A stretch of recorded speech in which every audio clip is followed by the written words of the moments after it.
Well, howdy, folks. This is Market Explainer. We are the number one business and market news place podcast. All right.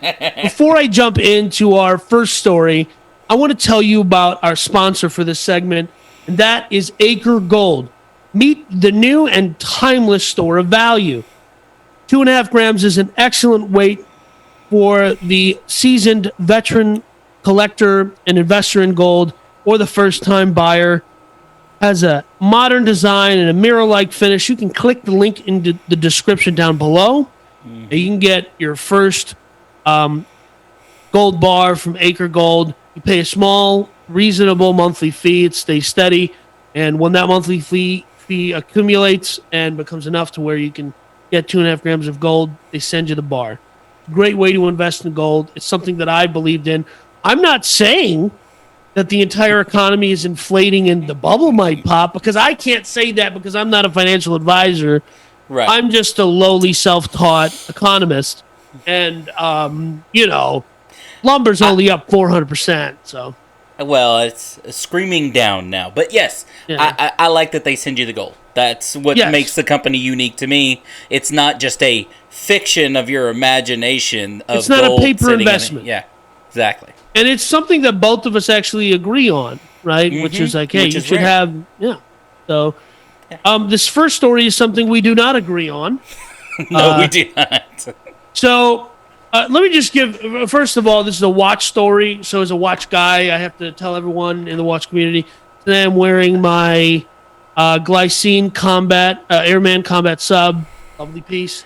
I'm just warning everybody out there before we get into this first story that this is a heavy Danny episode. So if you've watched this podcast for any length of time, you know what that means. There's going to be a lot of Danny-ness and what there's he gonna thinks be a lot is of important. Correct information. No. Brilliant commentary.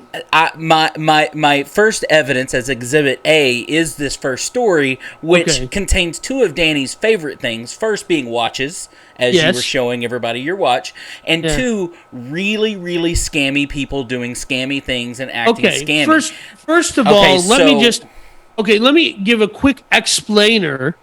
Go ahead. About what a gray market watch dealer is. So in the traditional watch industry, you have an authorized dealer. Absolutely. So that's like, so that would be a good example would be Ben Bridge is a national chain. You walk into the Ben Bridge in Austin, they're going to carry Panerai, Grand Seiko, Rolex, Tudor, all the jazz, all the fun stuff, right? So the deal that most of those, pre-internet and still to this day, but pre-internet really, the deal most of those people have with the manufacturer is that, hey, we're gonna, you can only sell our products at the price we tell you to, and all this other stuff. And what would happen is a company like Rolex, the Submariner is going to be the most popular piece, and it's going to be the most popular piece in stainless steel. And they're going to say, we're going to send you 20 of them a year. Right. They control the flow of inventory. Exactly. But then we're going to send you 100 Lady Datejusts. Nobody wants this other watch. So the gray market dealer acted as this clearinghouse where the authorized dealer has to maintain a certain volume of sales to keep their authorized dealership. So they would go to the gray market guy and say, all right, I'm going to give you 2 Submariners. You're going to mark them up to the sky because there's, my current dealer right now has a 4-year waiting list. Right, so if you can get it today, somebody's going to pay more money. Sure. Because there is a manufactured shortage. And the authorized dealer had a place in the market because, they're going to mark up those 2 pieces that everybody wants, the sub. But then they're also going to go, you're going to take 50 Lady Datejusts off my hand as well. Right? Which and the they're math still is going to make money off of in some way. Right? So, but look, this is no different. This happens in a lot of businesses. This is not just a watch industry. This gray area business, as you call it. The gray market. Let me just...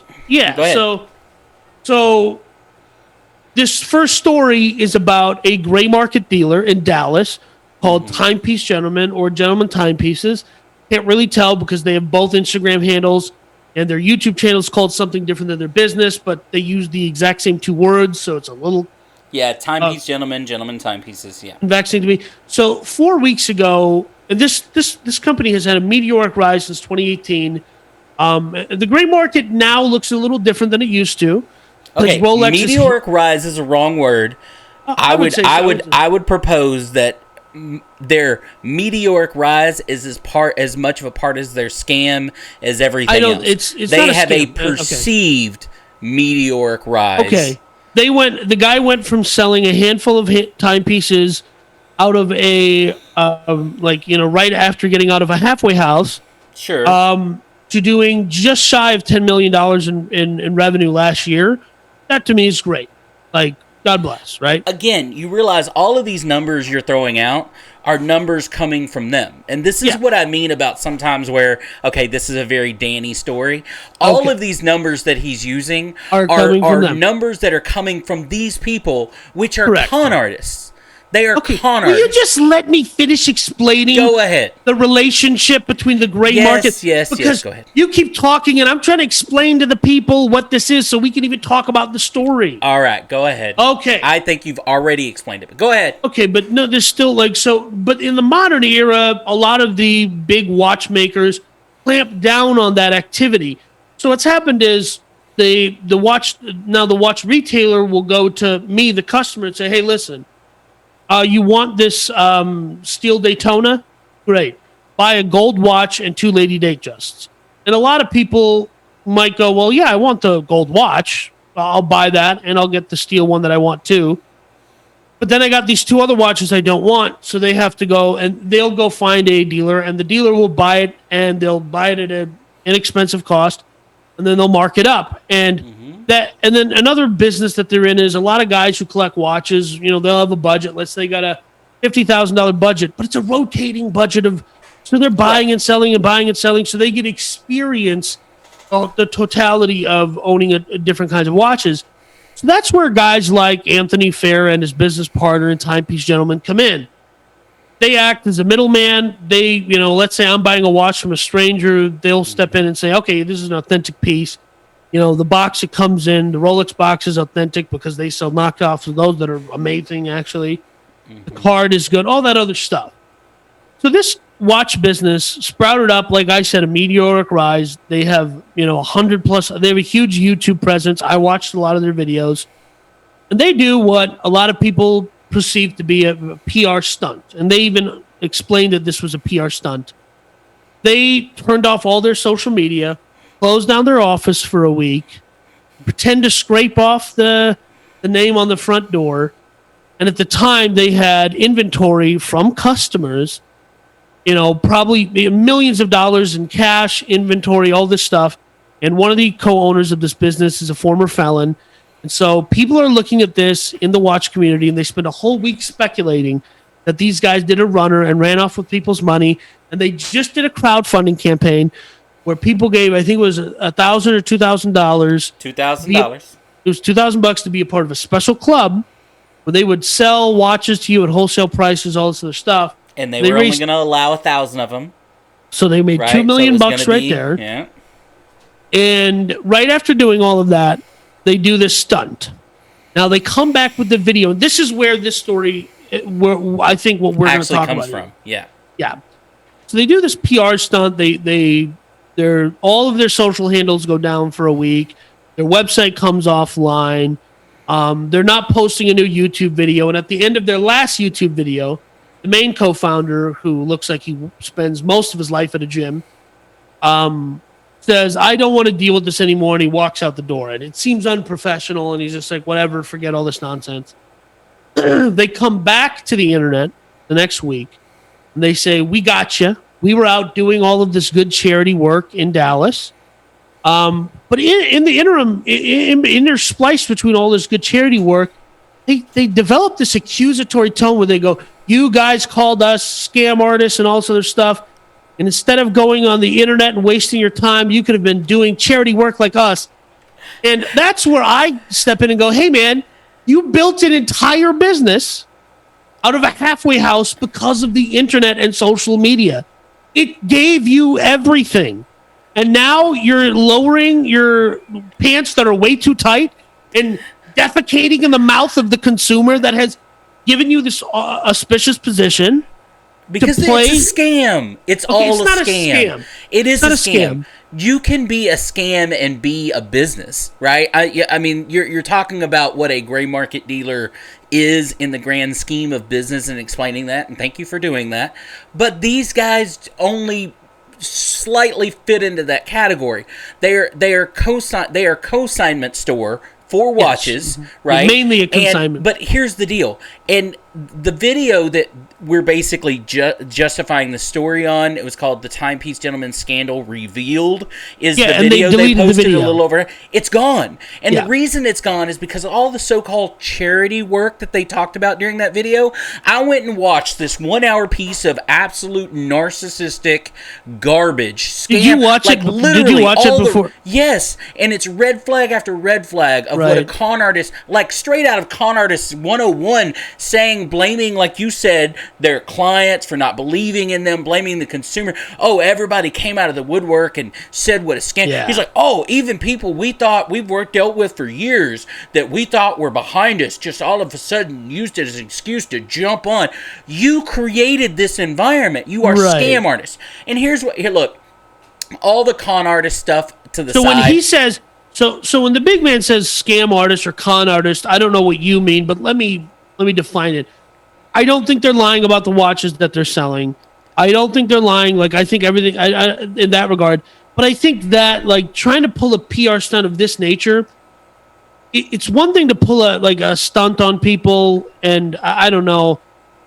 It's one thing to pull a stunt on the market and kind of your inside guys. Like, we get the joke, right? Well, but you tell your inside guys first. They literally admitted during the video that the guy's on the phone, one of the guys is on the phone with his lawyer, what he says is his lawyer in the video. Right. And he says something to the fact of, and again, they're kind of filming this like reality show where the camera is just kind of there. You know, he's not talking into the camera. And, you know, he says something to the fact that, we talked to all of our people, our actual investors and people that we have inventory from, you know, and they all said, oh, is it a PR stunt? You know what I mean? That's good. That's brilliant. And that right there, that means they didn't tell them ahead of time. They didn't tell. This is why I say, when I say scam artist and con artist, that's what you mean. What I mean is they're practicing that behavior. I don't know what they are. They are an ex-convict and ex-felon. One of them's an ex-convict. The other one's a felon. Okay? Both of these have... Yes, really? The other guy is an ex-convict. I didn't know that he was convicted of anything. And then the other one is a convicted felon, right? Yeah, the buff one is the convicted felon, Anthony. Right. And then the other guy is a convict, an ex-convict. Oh, well, that's fine. So you've got these, and again, that doesn't, I'm just saying that because that's a fact, not because it has anything to do with their current And listen, hey guys, business. I know that I'm a big person. So I don't walk around wearing a bikini. Right. So if you're a guy who's an ex-con, okay, don't do things like this. And no one's going to, don't give people a reason to be suspicious, okay? He literally admits to taking all of their inventory, shutting down all of their stuff, doing this all without it. And you keep saying the words PR stunt, and they did too. Yeah. I don't know, still at this point after watching that video, and then it be taken down, that this was a PR stunt. This could have very well been. And oh, by the way, if you go and look, the so-called all the charity... Now, I'm not taking anything away from what any charity that they may have actually done, which the montage that they showed of them at places... was really shady, and I say this because it's not like when you see people, big companies go to charities, you see things like them hand them the big checks and take pictures and all these things. These guys did none of that. They showed up. I mean, there was this millisecond of them, like one of them, like giving soup. And again, I'm not taking anything away. All I know is they told in the video these places that they were going to be donating money by selling these watches and whatever. Those watches and that site no longer exist. Well, the site is back as of like very recently, but those watches are nowhere to be found. But that's my point. Yeah. So they went out and maybe told these places they were going to do this and video recorded it, but maybe those places haven't seen a dime. And I don't know that we know that. So and the reason I included the story this week was because it's my show. And this, he thinks it's his show, but right. And again, look, it's an interesting story. So and it falls within the business and marketplace. Yeah. So my takeaway from it was, these audiences that you build are easy to fracture, right? Easy come, easy go. You build an audience in a matter of a year. Right? Because I've consumed inordinate amounts of watch content on YouTube. Sure. And these guys started popping up in my recommended, 2 or 3 months ago. Well, they did everything you would want them to do to pop into your... Like, they had all the SEO, every watch thing. You can't believe that I just spent $17,000 on this watch. Or you can't believe, the whole lifestyle. And they did a really good, smart job. But guess what? That's what con artists do. Right, so they did... Good con artists don't just jump in. They do their research. Yeah, so, again, so the reason I wanted to include this story was, hey, we talk about building an audience all the time. And it's not like once you build this audience that they're just going to ride or die for you, if you try to pull... So the thing is, they tried to pull, again, I call it a PR stunt. And they identify it as a PR stunt. So that means we have to call it a PR stunt. Oh, you can call it a PR stunt. I can call it part of the long con is what I can call it. But go ahead. Right, but they perpetrated the stunt not on... they perpetrated a stunt against their own people. That's why I say it doesn't make any sense. Right. Explain that to me. What did they think was going to happen? I can't. That's the thing. Is what I mean. In that video, the now deleted video, they take a lot of. It takes a lot of hubris to say, "Gotcha." Well, I'm going to send you the link, and I'm sure Danny already has it. You can actually find their deleted video. Obviously, it's out there. We'll put a link in it down below where you can actually watch the video that they deleted, because I guarantee you somebody, whether it was a lawyer, their lawyer, somebody went to them and said, dudes, you got to take this down. It's doing more damage than it is helping you. And, and they came out with the one of the founders came out with a video and said, I'm sorry, I apologize.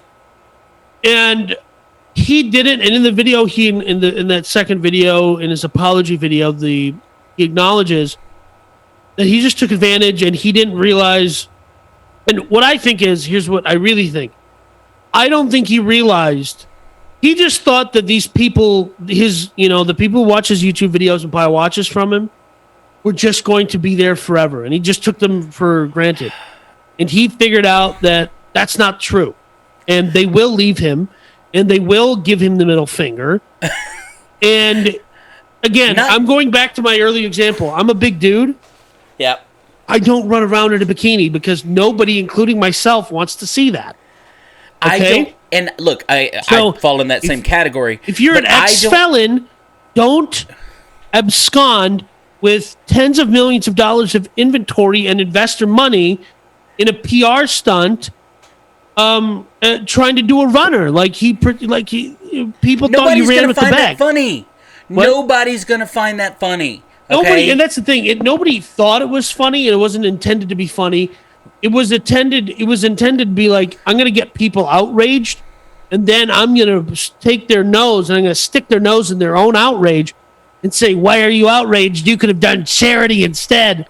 It's Michael Vick can't go be a dog catcher one day for, the city or whatever, and have it be a publicity stunt, okay? That wouldn't work. Nobody would find that funny or entertaining or you know what I mean? Speak for yourself on that one, but okay. But, so, again...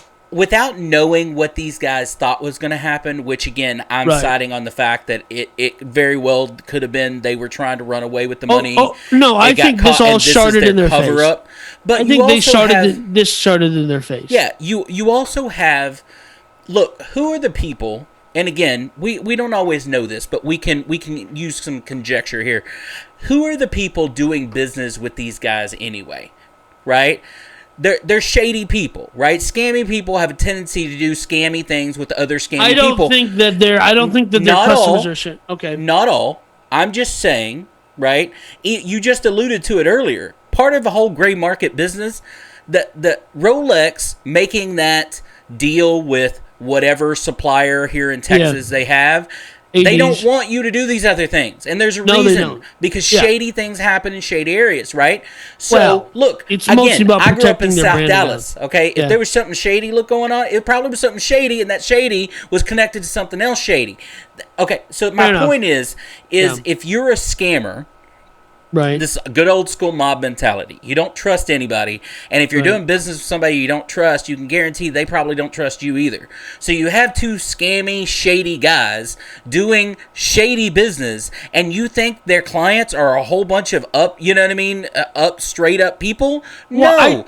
A good majority of them are going to be scammy people. So when they I don't think so. I think that, I think the majority of their customers are people who like watches, and they're just... And in just not just this market, but in general, it's if you have the inventory, you have my attention.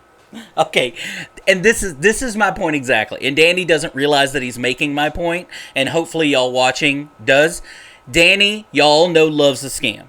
Okay, if Danny can buy a $10,000 watch for $2,000, right, and it's shady, Danny's gonna do it. Now, because that might be true. There's no right case for a $10,000 watch to be $2,000. And that's not what's going to happen. It's going to be a $10,000 Rolex that I'm going to pay $14,000 for because of the shortages. Those are the numbers. Those are the numbers. I'm not kidding. I'm using that as an example of somebody. Look, when something doesn't smell right, there's probably something wrong with it. Here's a better example. Taking advantage of it, you now become part of. Right. This is a better example. Schemes work and so I want to go buy a Rolex. The Rolex dealer says, "Yeah, good luck. I'll put you on the list. We'll give you a call in 2027." Right? Yeah. That's okay. And then I leave Benbridge, and then I go to Gentlemen Timepieces, and they say, "Yeah, we have that $10,000 Rolex. It'll be $14,000 or $15,000." Yeah. And then I'll pay them. And look, again, the co-assignment, I'm a big fan of the co-assignment business plan. There's a lot of money to be made in that. And I have no problem with secondary markets at all, or third markets for that matter. We talked about that with clothing and, what I mean, stuff like that. I have no problem with that. My problem is how the entire business model is treated, how these guys are treating that business model. Right. That is true. And that's why I said earlier, when you use any numbers that, and I looked at a couple of different articles, these are numbers coming from these guys. They're not a publicly traded company. They could say, I even watched a couple of their videos, and again, it's right out of the con man scam artist playbook of just because you have a picture on a yacht doesn't mean it's your yacht. Doesn't mean that that's a buddy's yacht. It doesn't mean, or pictures. There was this whole thing that came out several months ago. No, it was longer than several months ago. I think it was at the very beginning of all the stuff last year. And it was this place out in Los Angeles was renting out its private airline set. Yeah. Right? So it wasn't a private airline. It was a private airline set, a very high functioning. And they figured out that they can make, instead of just giving it to TV shows or movies, they can make a crap ton of money renting it out to these Instagram people and whatever. Right. So they started doing that. But the danger of when they turned around and... They would rent it out to Instagram butt models. Right, but the danger of that is the more it catches on like anything else, and the more they advertise, all of a sudden people starting putting 1 to 2 together that you're trying to get me to rent a place to take pictures, and that looks a lot like this Instagram model's picture where she said she was on a private jet going to blah, blah, blah, blah, blah, right? Yeah. Whatever, right? And then all of a sudden now you have this laundry list of Instagram people and whatever. Yeah. Now they're being called out for not being who everybody said they were. Watches, yachts, a lifestyle in today's world of social media can be manufactured. How much of that in their lifestyle has been manufactured, right? And listen, if you've watched some of their videos, which I've watched, I don't care to admit this, but I've watched a lot of them because they're... I have not. Just enough for the story. Salt Bay has a restaurant in Dallas, so they spend a bunch of money going there all the time. Mm-hmm. They spend a lot of money. The guy even told his one investor, he's like, I just want you to know I am going to buy a speedboat. Because part of what we do here is we sell the lifestyle. I'm like, I don't give a rip about your lifestyle. Show me these extremely rare timepieces that, like, they're doing where they're opening boxes, in one of their episodes, and they're opening, $400,000 worth of timepieces, rare Richard Milles, the AP Black Panther, which I think is an ugly watch. I would never buy it. I don't know which watch you're referring to. Of course not. You don't know anything about this man. This segment was for me to nerd out, and you had to come in here and talk a bunch. Well, this is a business and marketplace news podcast, not Timepieces 101. All right, so this is where we talk about business and how these guys look. Again, I'm not against anybody making money. Make money any legal way that you can make money. Danny probably has a little bit more of a gray area about the word legal way there than I do. I would use the word moral because it's not up to the government to define what is wrong and not wrong. And there you go. So I'm all for these guys making money, ex-convict, felon, whatever. I don't care about those titles. I don't know that Marco's an ex-convict. I can't remember. I don't think that's true. At least listed in the 2 articles that I read about this, both call him an ex-convict. And the other not Anthony? Okay. I just, they've got it on here. Okay, so we're just going off someone else's information. I'm just saying. Look, all we have is someone else's information, right? And let me tell you something. These stories. I'm not surprised. Okay, I'm just saying I'm not surprised. So, because if I found out somebody, what's that? Because the number they put out, and I think we talked about this a couple of weeks ago when they actually went. You told me, hey, these guys pulled this dart or whatever. Yeah. They, according to them, again, they built this into a $10 million empire, right? Again, that number is according to them. Okay. You did they say they did $10 million in revenue in a consignment business. So when you say $10 million in revenue, do you mean the retail prices of your watches? That is not, to me, what revenue should be, because the ticket price, you sold something for $15,000 and you got to turn around and give the owner of it $14,500. Your revenue number there is 500, not 15. And I'm pretty sure that this $2 million in funding that they did off of Instagram, crowdfunding, by the way, they crowdfunded through Instagram, by the way, which all in itself is not a red flag apparently to people. How much of that $2 million? Because they did that and then turned around and pulled this PR stunt. So they did the crowdfund, and people were falling over themselves to wire these strangers $2,000, and I've been scammed a couple of times. Okay, how much money have they?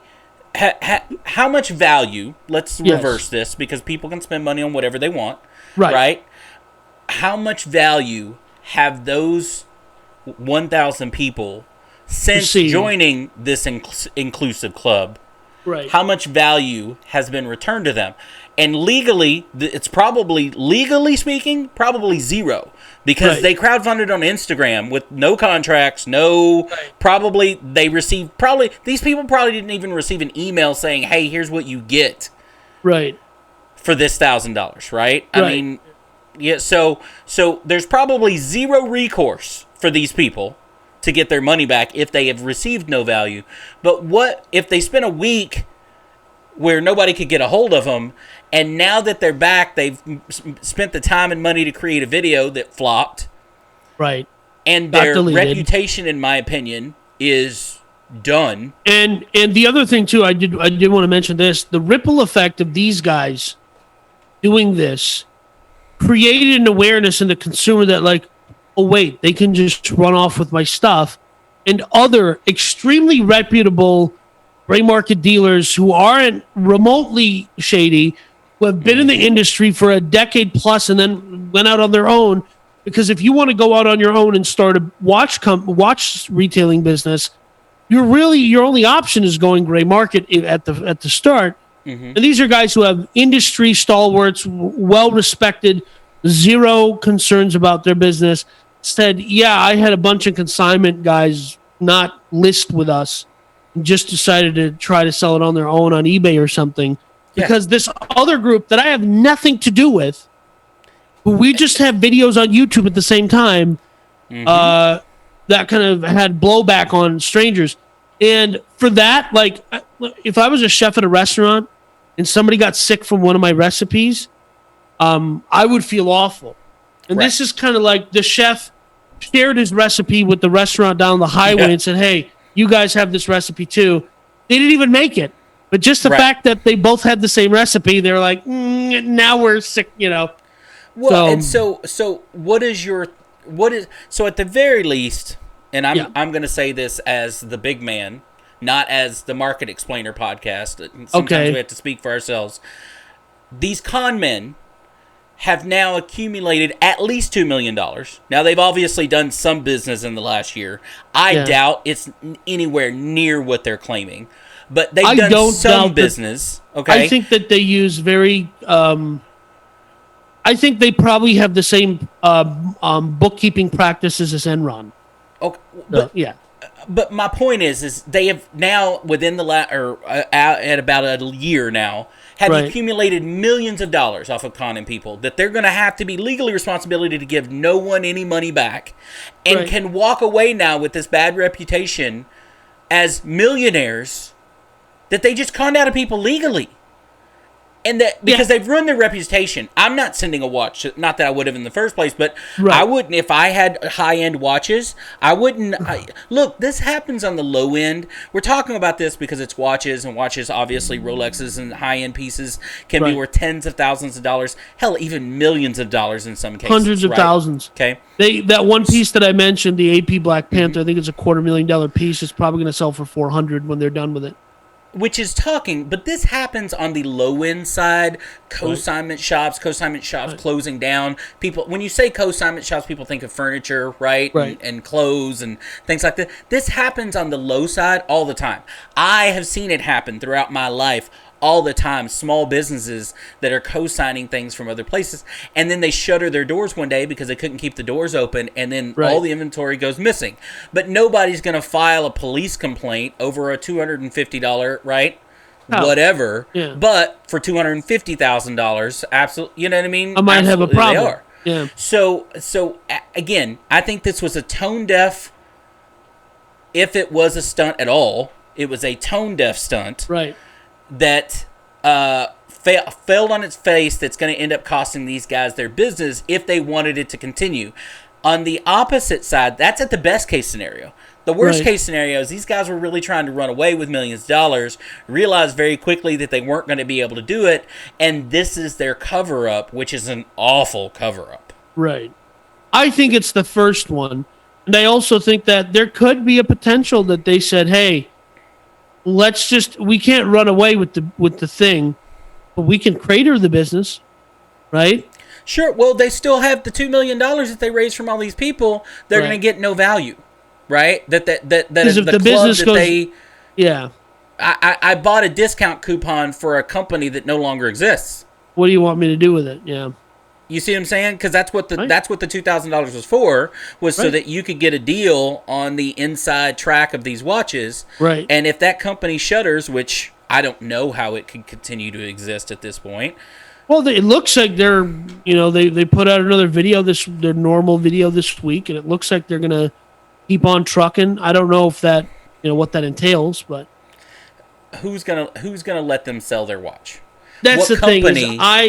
I'm not going to buy or consign anything to them, and I am nearly their target market. I am the guy that they're looking for. You are the guy they are looking for, right? You're you know what I mean. But any deal they had with a reputable dealership to be that secondary, do you think those still exist? No. Do you think Rolex or any of these other big watch manufacturers hear that Bob's, Austin, Rolex, or whoever they currently have a deal with are doing business with these guys, and they're going to let that happen? No. Of course, no. Of course no. No. So all of that business, that inside business that they may have had, at the very least is gone.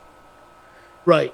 And why would the average everyday co-signer, right, that guy that, on any given month has that $50,000 where they like to rotate in and out watches and blah, blah, blah, they're the only chance they would have to continue to exist, and why would that guy do it either? And the other thing is, it's not that they're the only game in town, and that you have to go to these guys.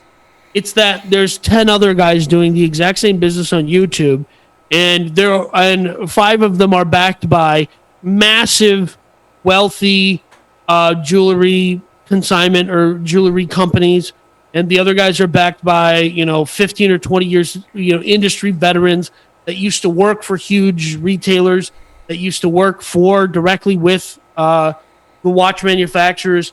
So they have a reputation, and these guys again. And the thing is, like, you can't outrun a bad reputation, and right.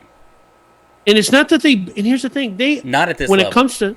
Here's the thing: when it comes to their actual consignment business, they had a pretty decent reputation. They had a pretty good reputation, 5 stars across the various platforms where people get rated. But they shot themselves in the foot, and I'm here to laugh at it. That's all, I just know from a business and marketplace news podcast, here's a great example of what not to do. Fantastic example of what not to do. Okay, here's a great example of a couple of guys that probably could do pretty well for themselves, considering, and completely destroyed what was their reputation and made it much more difficult for themselves to make money going forward.